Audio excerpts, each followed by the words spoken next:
The heartache of love lost. No one enters a relationship expecting it to break. We imagine a lifetime, sunlit mornings filled with laughter, comforting hugs at day's end, and deep, unconditional understanding. But as life unfolds, things shift. Words go unsaid. Wounds remain open. Emotional distance sneaks in. And before we realize it, what once felt sacred now feels fragile and unfamiliar. If you're here right now, chances are you're hurting. You might be angry, confused, numb, or heartbroken. Maybe you're questioning whether there's any hope left. Let me assure you, just being here means you care. And wherever there's care, there's a chance for healing. This isn't about band-aid solutions or pretending everything is okay. It's about facing the truth, even when it hurts, and committing to the hard but rewarding process of mending what's been damaged. Whether you're dating, married, engaged, or somewhere in between, this guide will walk you through 5 powerful steps to help you heal, reconnect, and, if both people are willing, fall in love again. Let's begin, not with blame, but with bravery. And with the belief that healing is possible. Step 1. Rebuild trust. Laying the groundwork for trust. Trust is the unseen force that holds love together. It's the foundation for vulnerability, the bridge to emotional safety. When it breaks, through dishonesty, betrayal, neglect, it can feel like the very ground beneath your feet has disappeared. But there's hope. Trust can be rebuilt. Slowly, intentionally, and with consistent effort. There are no shortcuts. Only commitment. Understanding the weight of broken trust. Betrayal cuts deep. It can create anxiety, insecurity, and emotional distance. Recognizing this pain is the first step toward healing. It's not just about what happened, it's about how it made your partner feel. What real apologies look like. A true apology means more than "I'm sorry." It acknowledges the hurt, takes full responsibility, expresses regret, and asks, "How can I start to make this right?" If you were hurt, you have every right to speak up. If you caused the pain, be patient. Healing can't be rushed. Let your actions speak. Trust isn't rebuilt through promises, it's rebuilt through consistent, respectful behavior. Be honest, even when it's hard. Follow through on your word. Show up, fully and faithfully. Build emotional safety. To restore trust, both partners must feel emotionally safe. That means no yelling, no manipulation, no silent treatment. It means holding space for open, judgment-free dialogue. Choose accountability over perfection. You'll mess up, that's human. What matters is owning it. Say, "I made a mistake, and I'm working on it." Accountability builds trust more than perfection ever could. Trust isn't restored in a single act. It's rebuilt over time, through countless moments of care and consistency. Step 2. Strengthen communication. The quiet decline. Relationships rarely collapse overnight. They unravel through 1,000 small disconnects. Often, poor communication is the silent force driving couples apart. Miscommunication isn't just loud arguments, it's the missed texts, the disinterested tone, the stories left untold. It's the shift from lovers to roommates. But here's the good news, communication is a skill. And it can be learned. Stop assuming, start asking. We assume our partner knows what we need. We assume they meant to hurt us. These assumptions build walls. Curiosity builds bridges. Ask questions. Seek clarity. Stay open. Master the art of listening. True listening means being present, not just waiting to respond. Tune in to body language, tone, and emotion. Practice active listening by putting distractions aside, maintaining eye contact, reflecting what you heard, "So what I'm hearing is," validating, "That makes sense, you'd feel that way." Being truly heard is one of the most healing experiences we can offer. Speak with the goal of connection. Don't argue to be right, speak to be understood. Use I statements. I feel hurt when, rather than, you never. Stay specific, I felt left out when you made plans without me.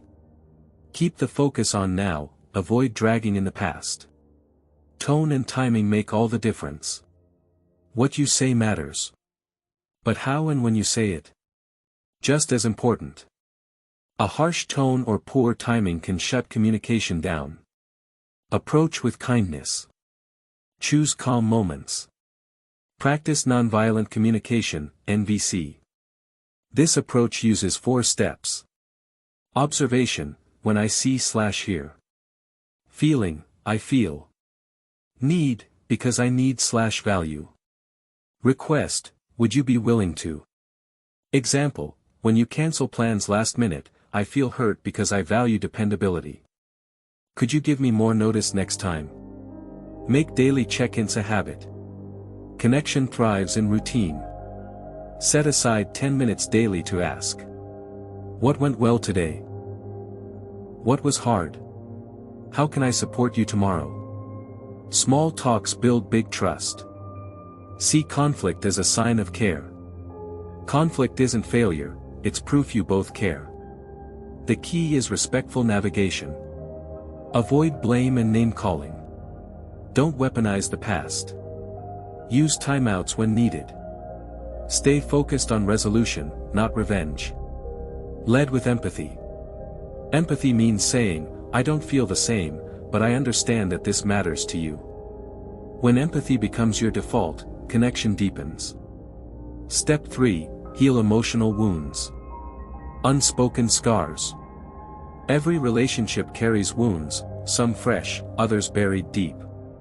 Maybe it was a time you felt abandoned, belittled, or emotionally invisible. These hurts don't fade on their own, they shape how we relate, how we love, how we protect ourselves. Ignoring them turns pain into resentment. Facing them opens the door to healing. Why healing matters. When emotional pain goes unhealed, it seeps into every interaction. It clouds how we interpret our partner's actions and intentions. Healing doesn't erase the past, it removes its grip on the present. Make space for raw truth. Before wounds can heal, they must be acknowledged. Create a safe space for truth, not judgment. Ask.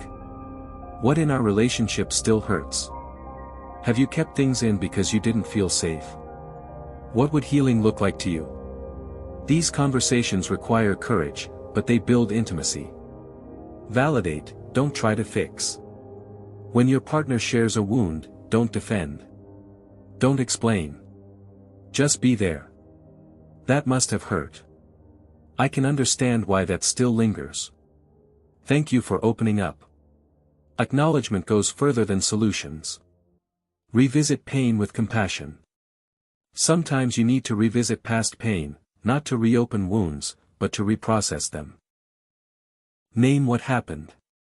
Express regret if you caused pain. Allow space to grieve. Offer support for healing. Say things like, I didn't realize how deeply that moment affected you. I'm sorry. Forgive to set yourself free. Forgiveness is not excusing. It's choosing peace over pain. It's saying, I won't carry this weight anymore. It takes time. It doesn't mean forgetting. But it means you're making space for love again. Reconnect emotionally. Healing makes room for deeper connection. Start creating new, meaningful moments. Write each other letters. Recall your happiest memories. Create small rituals together. Healing says, even with all we've faced, I still choose you. Step 4, rekindle intimacy. When closeness fades. In long-term relationships, intimacy can slip away unnoticed. What once felt electric becomes routine. Touch becomes rare. Conversations lose depth. But lost intimacy can be reignited, if both partners are willing to nurture it. Intimacy is multifaceted. There's more to intimacy than sex. Emotional, sharing thoughts, fears, and feelings.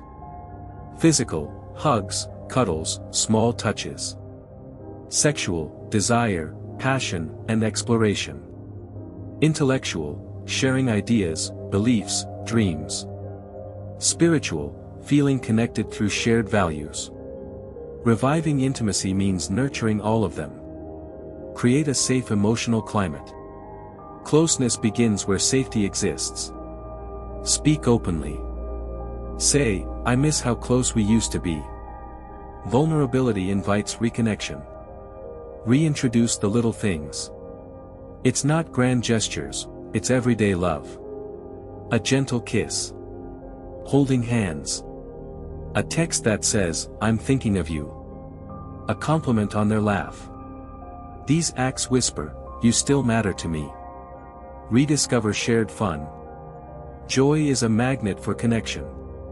Do fun things again. Try something new. Revisit favorite dates. Cook, dance, play, explore together. Shared laughter breeds closeness. Initiate connection. Take the lead. Don't wait.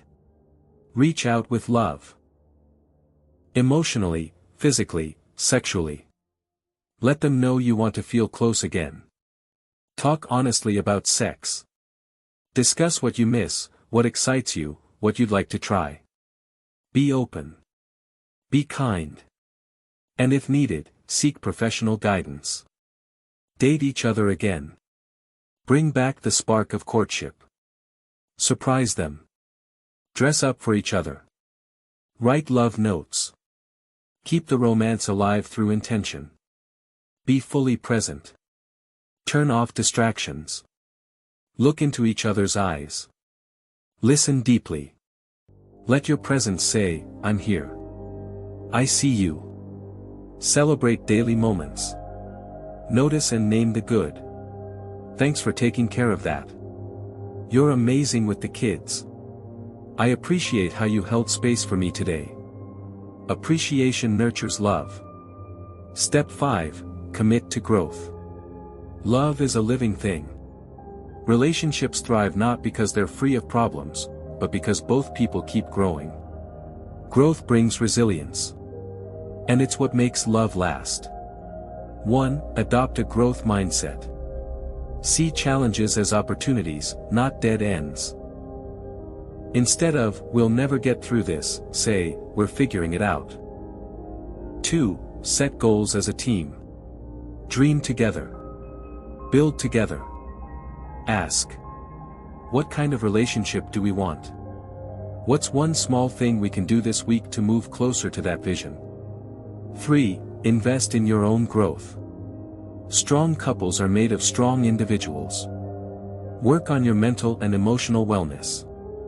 Read, reflect, get support. Encourage each other's evolution. 4. Create safe feedback loops. Feedback should feel like love, not criticism. Regularly ask.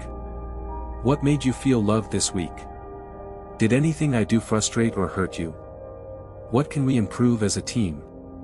Honest conversations prevent resentment. 5. Embrace change together. People grow. That's natural. The goal is to grow together. Check in often. What's been on your heart lately? What are you dreaming of? How can I support where you're going? 6. Envision the future. Don't just talk logistics, dream big. Where do we want to live? What kind of life do we want to build? What legacy do we want to leave? Dreaming together creates direction and hope. 7. Celebrate the journey. Perfection isn't the goal. Progress is. Every step forward is a win. Celebrate reconnection, tough conversations, and moments of closeness. Closing thoughts. Love is a daily choice. Repairing a broken relationship is hard work. It takes truth, tenderness, and time. But when two people commit to the journey, love doesn't just return, it transforms. So keep showing up. Keep choosing each other. Especially on the hard days. Because the love that's rebuilt with intention, that's the love that lasts.